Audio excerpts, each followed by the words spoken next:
I'm Mayor Lovely Warren. A beautiful soul lost his life. He couldn't breathe. After 8 minutes and 46 seconds at the hand of someone that was sworn to protect and serve. Some protested in silence. Some expressed outrage through words written. Some rioted and destroyed property in anger and disgust. And some developed pathways for change. But here we are, wondering what's next. Any discussion on a path forward must first begin with us as a city, county, state, and nation, accepting an undeniable truth that our nation's history was built on a foundation of inequality and racism, including the original sins of colonization and slavery. And what we are witnessing and living through at this moment and the countless times before are a direct result of these historic atrocities.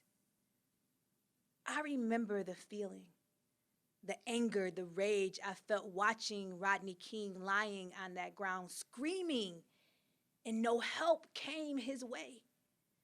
I was in high school watching this unfold on the screen. My classmates and I cried, swore, and screamed when we felt like justice had been denied.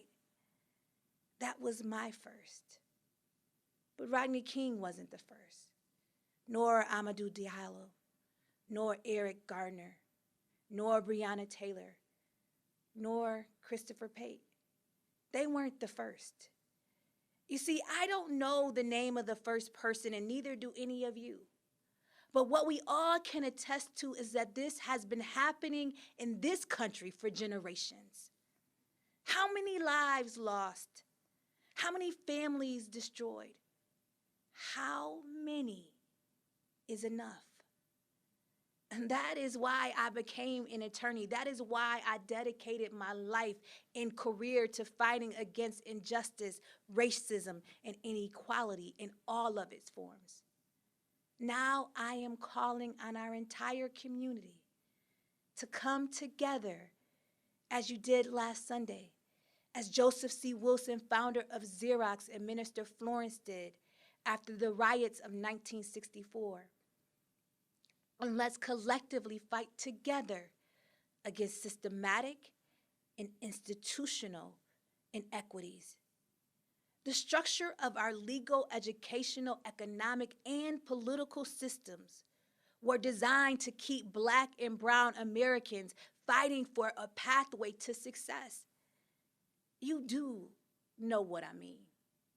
Redlining, limited access to credit, higher interest rates, exclusion from upward mobility, constant roadblocks, setbacks, and setups, miseducation of our children, the imprisonment of our young men, and the entrapment within a vicious cycle of poverty, systems designed to oppress. So while here in Rochester, we will work on rebuilding and repair and restore our city's business sector, at the same time, we must meet the immediate needs of our citizens. I heard you. I heard you before, and I hear you now. We will not stop at merely treating the symptoms of violence and its aftermath. We will dedicate ourselves to fundamentally changing our institutions, our economy, and our government in order to eradicate systematic inequality and racism. The great Shirley Chisholm said, "You don't make progress by standing on the sidelines. You make progress by implementing ideas." So as your mayor, I ask you, my fellow Rochesterians, to join with me and commit to implementing ideas and strategies to combat inequalities and help us build a stairway out of poverty. Help us provide our children with a fighting chance at life. Help our citizens open businesses in their own neighborhoods. Help us move Rochester from where we are today to where we know we can go tomorrow. We have to be committed to doing this 365 days of the year, not just in times of turmoil. That is why in Rochester, we adopted Noble's community policing policies long before the events of last week. We banned chokeholds, provided de-escalation training, required verbalized warnings, and demand that our officers intervene when they see someone acting outside of our policies, and hold them accountable when they fail to do so. We regularly review our policies and procedures and post them online for complete transparency. We adopted the most comprehensive Police Accountability Board legislation and proposed in this year's budget to remove police officers from our schools. And I'm calling on our school district to remove metal detectors and asking the New York State Legislature to send legislation to the governor to repeal 50A. Beyond our policing policies, we position city government to address the fundamental challenges our citizens face by embedding the Race, Equity, and Leadership, or our REAL initiative, into our budget, appointing a chief equity officer to lead the REAL Rapid Response Team, opened financial empowerment centers, created the Office of Community Wealth Building to help people start businesses. We're building La Marqueta, an incubator for neighborhood economic development, fulfilling a promise made to our Latino community generations ago, and bringing new affordable and workforce housing to every corner of our city. We're launching the Rochester Revitalization Fund in partnership with Redco, Empire State Development, and banking institutions to rebuild and strengthen our commercial corridors. And we're offering innovative youth programs like the Mayor's Youth Advisory Council, Biz Kids, Youth Sports, and Open Rec to empower our future leaders. And we will not stop there.